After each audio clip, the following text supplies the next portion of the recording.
Hi there, my name is John Stevens, pastor of Zion Lutheran Church in Oregon City, Oregon, and we're part of the ELCA, and welcome to Dollar Store Children's Sermons, where we take a look at the lectionary text. We tie them to an item from the Dollar Tree. This is for the 7th Sunday after Epiphany, and we're looking at the gospel lesson out of Matthew, of course, and it's Matthew 5, 38 to 48. And the gospel lesson and the second lesson, I believe, actually all of them are hard readings. Hard readings in the sense that God is again telling us that we don't have a choice of who we love, that God says we are to love everyone. We're to love even those we find difficult, and sometimes that could be ourselves. That's the hardest people to love. But that's not the direction I'm going in the children's sermon. I am using the text, but this idea about who God loves, because really in this text, when God asks of us, when Jesus talks to the disciples, when Jesus is, we're still in the Sermon on the Mount, and when Jesus is talking to the disciples, there is a sense where we are asked to love everyone, and Jesus says, "You have heard it said, but I say to you." And this idea that we want to limit God's love. And getting back to that, sometimes we can limit God's love, that God loves everybody else, but not me because of something I've done. Or in a children's sermon a couple of weeks ago, I asked the kids, do they ever feel like they get in the way? And we did the blessing. It was the blessing children's sermon where the congregation said, "You are a blessing to us." But ask the question, do you ever feel like you get in the way? And almost all the kids, not all of them, but a majority of them raised their hands. And I could see a glimmer on some of the kids where it's like, yeah, it really struck home. Yeah, sometimes I feel like I'm a burden or I get in the way.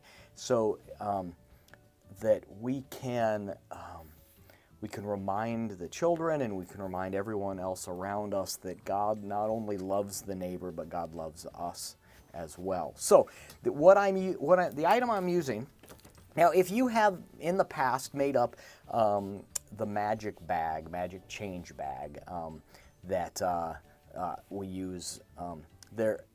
I'll put a link. I'll see about putting a link for an older one. It's an old All Saints Sunday one where God chooses us all. It's I'll put the link. I'll find the link and put it there. But and that's a possibility. But what I'm using today, and my brain is everywhere, as you can tell.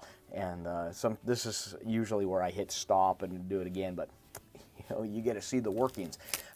What I'm using for this week is craft sticks. And on the craft sticks, I'm going to take a Sharpie, a magic marker, one of these, a Sharpie, and I'm going to draw on the bottom, either color in the bottom all black, or I'm going to draw a star or a cross, some symbol on every single one of these.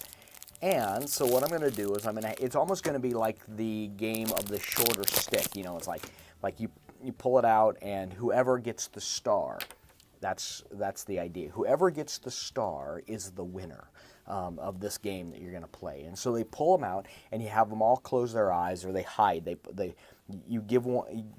pull out the sticks, and they're hiding them in there. And every single kid there is going to have a star.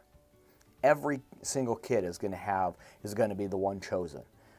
So when you say, now who has the star, and I always play it up. I say, who has the star? Whoever has the star, I want you to say, "I've got the star," and then all the kids together, "I've got the star." I always play it up in the sense of, don't show anyone else what's in your hand. Hide that until the end when I say, "Who's got the star?" and they put their hands up, "I've got the star." And there's that realization that they all have been chosen. And that's when I say, and that means all of you are loved by God. God loves you and chooses you and says, "You are mine." We have a baptism this coming Sunday, and that would be another good connection if you wanted to tie it into the baptismal liturgy of God choosing them and God choosing us. So that's where I'm going with it. So I hope it can be a springboard for your own thinking.